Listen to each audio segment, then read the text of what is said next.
사랑하는 여러분, 지난 한 주 동안 우리 교회는 새생명 전도 축제 초청주일, 재초청주일, 또 어버이 주일, 어린이 주일 예배를 드리는 관계로 주일 예배 때 요한복음 강해를 하지 못했습니다. 오늘부터 다시 요한복음 강해를 시작하려고 합니다. 여러분에게 큰 은혜가 되는 시간이 되기를 간절히 주의 이름으로 축복합니다. 이를 위해 먼저 지난 시간까지의 말씀을 간단하게 좀 드려보겠습니다. 지난 시간에 살펴본 요한복음 4장 1절부터 19절까지의 말씀은 이렇게 예수님께서 예루살렘 근방에서 사역을 하시고 천국복음을 전파하시며 수많은 기적들을 행하자 많은 사람들이 예수님을 따르게 됐고, 예수님의 사역에 날개가 활짝 펴있던 그 시점에 예수님은 갑자기 예루살렘을 떠나 당시 유대인들이 극혐하던 이 사마리아를 통과하여 갈릴리로 향하시게 됩니다. 그리고 우리는 지난 시간에 왜 예수님께서 그런 일을 행하셨는지에 대해서 살펴보며 은혜를 나눴습니다. 그 이유가 무엇이었습니까?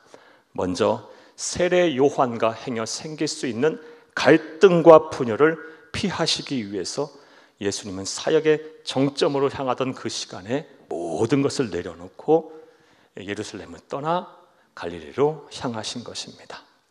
사랑하는 여러분, 말씀드렸다시피 예수님이 사역을 꽃이 맑게 피우자, 메시아로서의 본성을 드러내며 초자연적인 기적을 베푸시자 세례 요한의 제자들까지도 다 세례 요한을 떠나서 예수님에게 더 왔어요.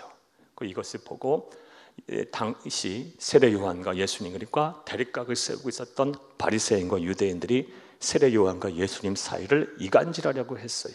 그것을 잘 알았던 예수님께서는 행여 있을 수 있는 세례 요한과의 분쟁을 피하기 위해서 예수님께서 먼저 다 내려놓고 화평하게 하는 길을 선택하신 거예요. 이를 통해서 우리 그리스도인들이 세상을 어떻게 살아야 하는지에 대한 말씀을 지난 시간에 들었습니다. 우리 그리스도인들은 조금 손해보더라도, 조금 돌아가더라도, 조금 늦어지더라도, 조금 내가 마음과 생각에 상처를 입더라도 우리는 화평하게 하는 길을 선택해야 합니다. 내가 조금 죽어서, 내가 조금 손해봐서 우리 공동체가 평안하다면, 우리의 가정과 직장과 사업장의 교회와 삶의 일터가 평안하다면, 하나님의 사랑으로 충만하다면 우리는 그 길을 걸어가야 합니다. 예수님께서 걸어가신 길, 우리의 길이 되어야 할 줄로 믿습니다. 무엇보다 예수님께서 사역의 날개가 활짝 펼칠 그 시점에 정치, 경제, 사회, 문화, 특별히 종교의 중심지였던 예루살렘을 떠나 당시 사람들이 극혐하던 사마리아를 통과하여 갈릴리로 가신 무엇보다 중요한 이유는 사마리아 수가성에 있었던 한 여인을 만나서 구원하기 위함이었습니다. 그 여인이 어떤 사람이었습니까? 사랑하는 여러분, 이 사마리아 수가성의 여인은 남편을 5번이나 갈아치우고 지금도 살고 있는 사람이 남편인지 모르는 윤리 도덕적으로 완전히 타락한 여인이었어요. 그래서 사회적인 지탄을 받고 모든 인간관계와 사회성이 파탄난 여인이었어요. 소망이 없던 여인이었어요. 외톨이, 따돌림을 당하고 자기 편 하나 없는 정말 우울한 삶을 살고 있던, 소망 없는 삶을 살던 여인이었어요. 하지만 우리 주 예수님이 보시기에 그 여인 또한 천하보다 귀한 여인이었어요. 반드시 구원을 해야 했어요. 그래서 예수님께서는 밤새도록 쉬지 않고 걸으셔서 정오의 사마리아 수가성의 우물가에 도착을 했고, 아무도 돌아다니지 아니하는 이 정오, 뙤약빛, 너무 뜨거운 그 햇빛을 피하여 다 쉬는 그 틈에 몰래 물길로 온 그 여인을 우물가에 만나시고 그 여인에게 구원의 확신을 주셨습니다.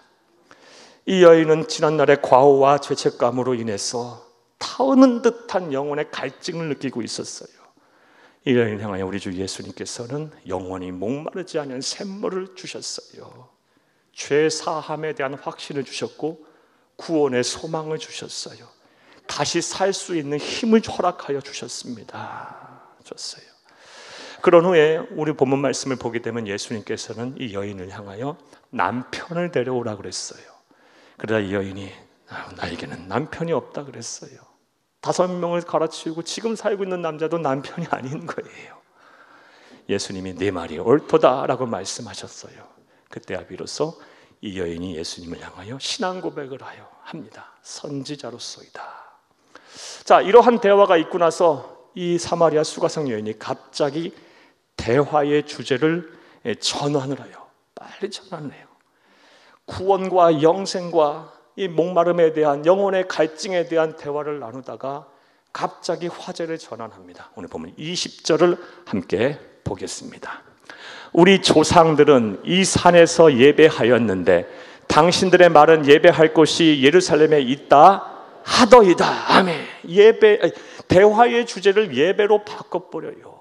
우리 조상들은, 사마리아 사람들은 사마리아 성 안에 있는 그리심산이라는 곳에 신전에서 예배하는데, 당신들 유대인들은 율법에 따라 예루살렘 성전에 가서 예배해야 한다고 하나이다. 어디에 가서 예배하는 것이 옳습니까? 이걸 물어본 거예요. 자, 사랑하는 여러분, 그런데 이러한 사마리아 수가성의 여인의 질문에 대해 우리는 다음과 같은 의문을 갖게 돼요. 왜 대화의 주제를 이렇게 바꾸는 데 있어서 이 사마리아 수가성 여인은 황급히 대화의 주제를 예배로 선택을 했을까요? 자신의 부끄러운 과거가 이렇게 확 예수님 앞에 드러나자 빨리 화제를 전환했는데 왜 그 화제에 전환한 주제가 예배였을까요? 그 이유는 너무나도 명확합니다. 우리도 마찬가지, 모든 사람들이 다 마찬가지일 거예요. 지난날의 과오와 죄와 허물로 인해서 죄책감 속에 살고 있는 사람들, 인생이 어두운 사람들, 소위 막장 인생을 사는 사람들은요, 절대자를 찾아 절대자를 예배를 통하여 만나 죄 사함을 받고 구원받고 싶기 때문에 그래요. 그리고 다시 시작하고 싶기 때문에 그래요.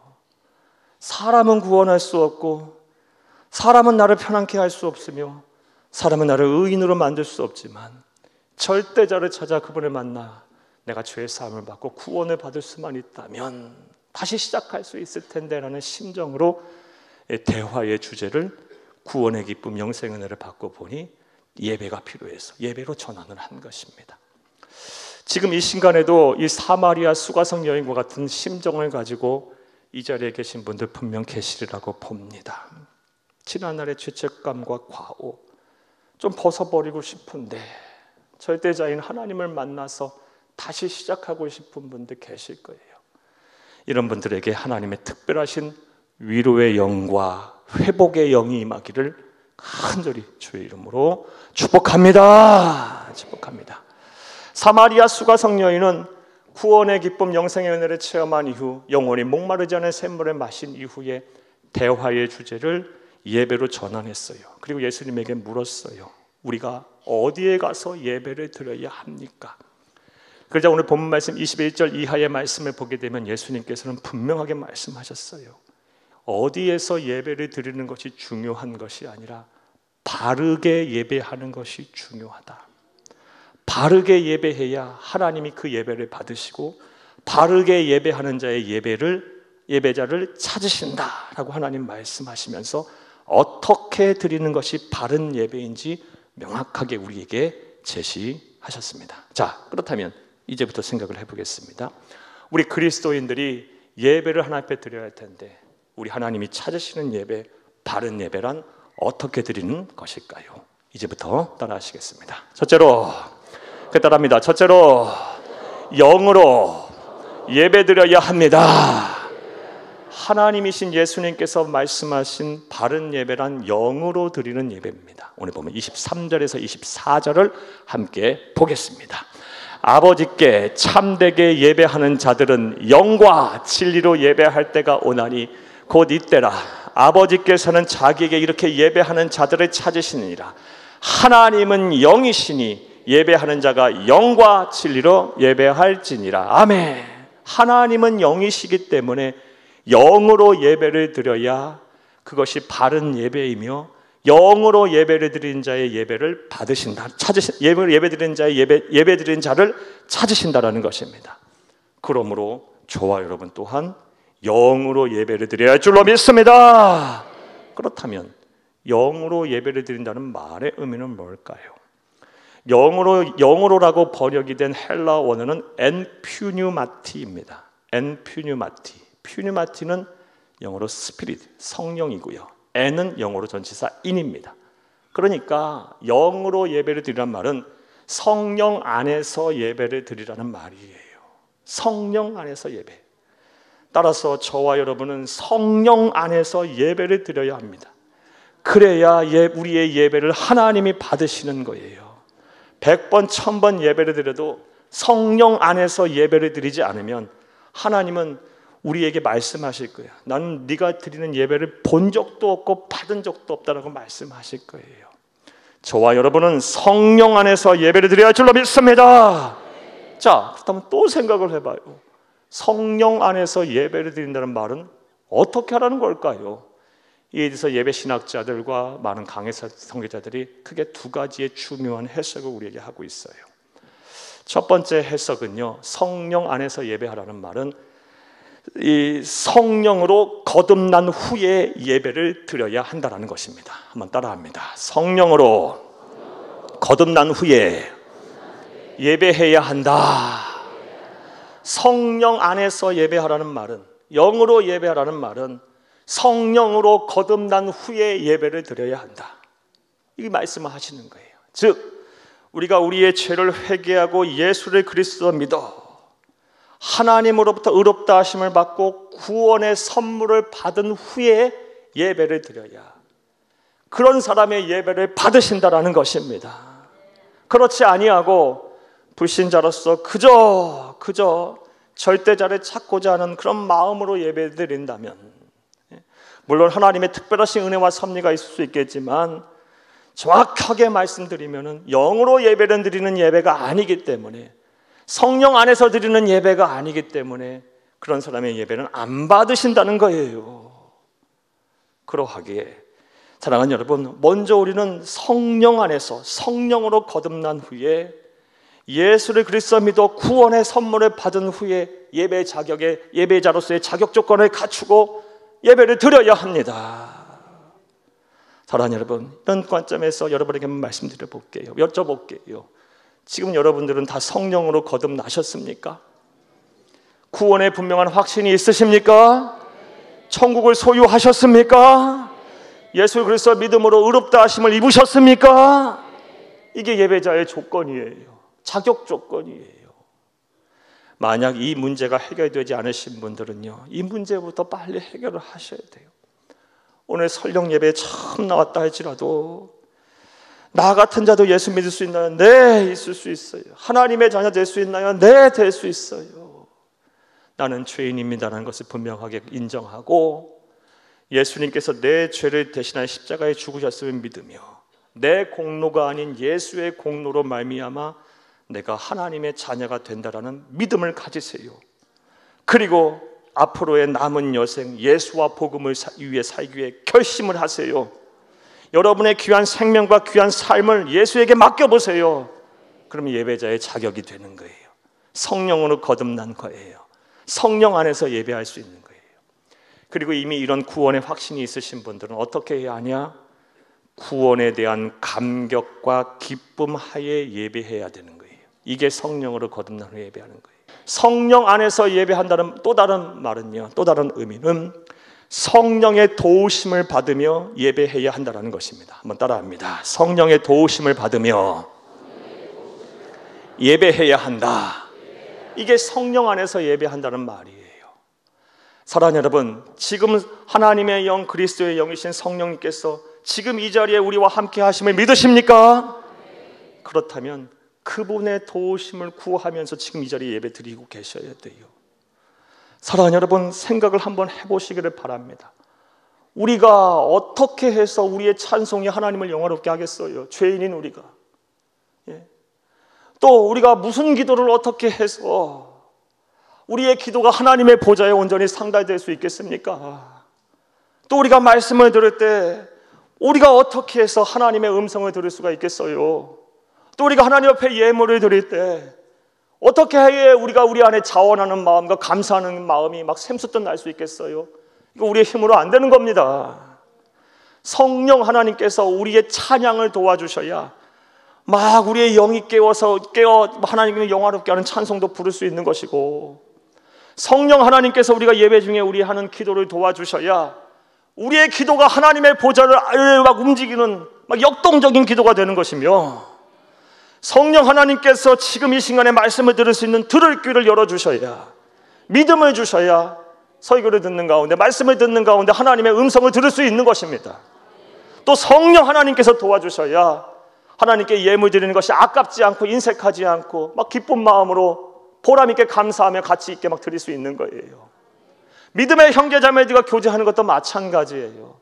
성령 하나님께서 도와주셔야, 사랑하는 여러분, 나와 함께 신앙생활하는 사람들이 정말 내 한 몸 같고 정말 사랑하고 또 용서하고 이해하고 한 몸처럼 지낼 수 있는 거예요.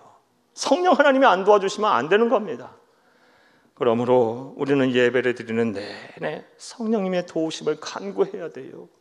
또 두 번째로 우리 주 예수님께서 우리에게 말씀해 주신, 가르쳐 주신 바른 예배란 어떤 예배일까요? 따라 하시겠습니다. 둘째로 진리로 예배 드려야 합니다. 23절 24절을 다시 한번 읽겠습니다. 아버지께 참되게 예배하는 자들은 영과 진리로 예배할 때가 오나니 곧 이때라. 아버지께서는 자기에게 이렇게 예배하는 자들을 찾으시느니라. 하나님은 영이시니 예배하는 자가 영과 진리로 예배할지니라. 아멘. 진리로 예배하는 자를 하나님은 찾으신다. 진리로 예배해야 한다. 그러므로 저와 여러분은 진리로 예배해야 할 줄로 믿습니다. 자, 그렇다면 생각해 봐요. 진리로 예배한다는 것은 어떻게 하는 걸까요? 또한 예배 신학자들과 강해 설교자들이 크게 두 가지의 중요한 해석을 우리에게 하고 있어요. 의미 있는 해석이, 저도 공감하는 해석이에요. 첫 번째, 진리로 예배드리라는 해석은요, 진리인 하나님의 말씀이 충만한 예배를 드리라는 것입니다. 한번 따라합니다. 진리인 하나님의 말씀이 충만한 예배를 드려야 한다. 이게 진리로 예배하는 거예요. 사랑하는 여러분, 진리란 무엇입니까? 진리의 사전적인 정의는요, 세상이 어떻게 변화하든 간에 변하지 아니하는 사실을 가리켜서 진리라고 해요. 그런데 사람이 한 말과 글, 기록물 중에 세상이 변함에 따라 다양한 해석이 할 수밖에 없고요. 변하지 않는 것들이 어디 있어요? 오직 하나님의 말씀만 변하지 않고 세세 무궁토록 있어요. 그래서 하나님의 말씀이 진리인 거예요. 이것을 성경은 다음과 같이 말하고 있습니다. 베드로전서 1장 24절 25절을 함께 보겠습니다. 그러므로 모든 육체는 풀과 같고 그 모든 영광은 풀의 꽃과 같으니 풀은 마르고 꽃은 떨어지되 오직 주의 말씀은 세세토록 있도다 하였으니 너희에게 전한 복음이 곧 이 말씀이니라. 아멘. 풀은 마르고 꽃은 시들어도 오직 유일하게 주의 말씀은, 하나님의 말씀은 세세토록 있도다. 진리다. 이 말씀이에요. 사랑하는 여러분, 그러하기에 우리는 진리인 하나님의 말씀이 충만한 예배를 드려야 합니다. 그렇게 드릴 때 비로소 우리의 예배를 하나님은 받으시는 거고, 하나님의 말씀의 충만함 속에 드리는 자의 예배자를 하나님은 찾으시는 거예요. 그런 이유로 우리가 드리는 예배 중에 하나님의 말씀을 해석하고 적용하고 선포하는 이 설교가 우리의 예배에 큰 비중을 차지하고 있는 것입니다. 자, 그런데 이와 관련해서 요즘 전 세계적으로 이렇게 볼 때 참으로 안타까운 예배들이 많이 나타나고 있어요. 하나님께서 찾으시는 예배는 진리인 하나님의 말씀이 충만한 예배인데, 사랑하는 여러분, 많은 사람들이 예배를요 정치 선동장으로 바꾸고 있어요. 정치적인 의장을 밝히고 주장을 하고, 그렇게 해서 하나님의 진리인 하나님의 말씀이 충만하지 않는 예배, 충만한 예배를 드리지 못하고 있어요. 저는 우리 세안교회 담임 목사로서 날마다 기도하는 게 있어요. 저와 함께 신앙생활하는 이 순간, 그리고 예수 다시 오실 때까지 우리 세한교회 말씀의 강단은요, 진리인 하나님의 말씀이 충만하게 하게 하옵소서 하고 날마다 기도해요. 예배를 준비하고 또 하나님의 말씀을 전하는 설교자나 아니면 이 예배에 함께 참석하는 모든 성도들이나 누구나 할 것 없이 하나님의 말씀을 듣기를 사모하고 또 그 말씀을 듣고 실천하기를 했으며 하나님의 말씀에 깊이 있는 탐구와 깊이 있는 연구를 하고 또 적용을 하고 실천을 하는 그런 우리 교회 되게 해주시고 우리 예배 되게 해달라고 날마다 기도해요. 사랑하는 여러분, 예수 다시 오실 때까지 우리 교회, 우리 예배는 그리해야 할 줄로 믿습니다. 사랑하는 여러분, 진리로 예배드리라는 말의 또 다른 해석은요, 진리인 예수 그리스도가 중심이 된 예배를 드리라는 말씀이에요. 한번 따라합니다. 우리 주 예수 그리스도가 중심이 된 예배를 드려야 한다. 사랑하는 여러분, 이게 진리로 예배를 드리라는 말씀이에요. 우리 주 예수님께서는 진리이십니다. 세상에 어떤 일이 일어나건 무슨 말을 하던 간에 예수를 통하지 않고는 구원에 이를 수가 없어요. 변하지 않는 사실이에요. 달라지지 않은 사실이에요. 문화와 인종과 역사를 초월해서 예수만이 구원자이며 예수만이 소망이고 예수를 통하지 않고 참된 행복에 이를 수 없다는 것은 진리, 변하지 않는 사실입니다. 그래서 예수님께서 이 세상 계시는 동안 당신이 직접 당신의 입으로 내가 진리다라고 말씀하셨어요. 요한복음 14장 6절을 함께 읽겠습니다. 예수께서 이르시되 내가 곧 길이요 진리요 생명이니 나로 말미암지 않고는 아버지께로 올 자가 없느니라. 아멘. 예수님이 진리예요. 그러므로 우리의 예배는요, 예수가 막 중심이 되어야 합니다. 예배의 중요한 구성 요소인 찬송 안에도요, 예수에 대한 이야기로 막 가득 차야 돼요. 예수가 막 높아져야 돼요. 또 우리가 중요한 예배 구성요의 또 다른 중요한 구성 요소인 기도도요, 오직 예수 그리스도의 이름으로 기도해야 하는 거예요. 또 하나님의 말씀을 듣고 하나님의 말씀을 선포하는 이 과정에서도요, 우리 주 예수 그리스도가 막 부각이 돼야 돼요. 우리를 사랑하셔서 우리를 위해 아낌없이 목숨을 내어주신, 생명을 아낌없이 내어주신 예수 그리스도의 사랑, 구속의 은혜, 또 부활하신 예수님, 다시 오실 예수님을 우리는 찬양하고 그 말씀을 들어야 하고요. 또 중요한 예배의 요소인 하나님께 예물 드리는 것도 우리 주 예수 그리스도의 구속의 은혜가 너무 고맙고 감사해서 나 같은 자를 구원하시고 나 같은 자를 사용하여서 주의 일을 감당케 하셨으니 그 은혜가 너무 고맙고 감사해서 기쁨으로 차원하여 하나님께 예물 드리는 것이며, 또 예배의 중요한 구성 요소인 믿음의 형제자매의 교제도요, 마찬가지예요. 우리가 무엇으로 어떻게 형제자매들을 사랑하고 할 수 있겠어요? 형제자매를 사랑하되 예수님의 마음 가지고 예수님의 사랑 가지고 사랑하는 것이며, 그 형제자매들과 교제하는 가운데 예수님의 형상을 볼 수 있어야 되는 거예요. 사랑하는 여러분, 우리의 예배의 중심은 진리인 예수님이 되어야 합니다. 지금 여러분에게 한번 여쭤보겠어요. 지금 여러분의 마음과 생각, 여러분의 영혼의 중심은 누굽니까? 예수님이 자리 잡고 계십니까? 왜 교회 안에 십자가를 걸어놓을까요? 왜요? 장식품으로? 상징적인 의미로? 그럴듯하게 인테리어용으로? 아니요. 십자가를 걸어놓은 이유는요, 예수가 중심이 되어야 한다는 말씀이에요. 의미에서 그렇게 하는 거예요. 구속하신 예수만을 바라보라는 겁니다. 사람 보고, 목사 보고, 누굴 보고 예배를 드리지 말고 예수를 바라보고, 예수를 바라보고, 구속하신 예수만을 바라보고 예배하라는 거예요. 사랑하는 여러분, 지금 여러분의 모든 것들 내려놓고, 세상의 염려와 근심도 내려놓고, 여러분의 경험과 여러분의 생각과 여러분의 주장도 내려놓고 구속하신 예수를 바라보면서 성령의 도우심을 간구하며 은혜 받기를 간구하며 영과 진리로 최선의 예배 드려보세요. 하나님께서는 예배를 통해 일하세요. 예배를 통해 여러분을 만나실 거예요. 여러분의 삶의 문제를 해결하실 것입니다. 분명한 확신을 주실 것입니다. 믿음과 용기를 주실 것입니다. 이러한 은혜와 복이 여러분 가운데 충만하기를 간절히 주의 이름으로 축복합니다.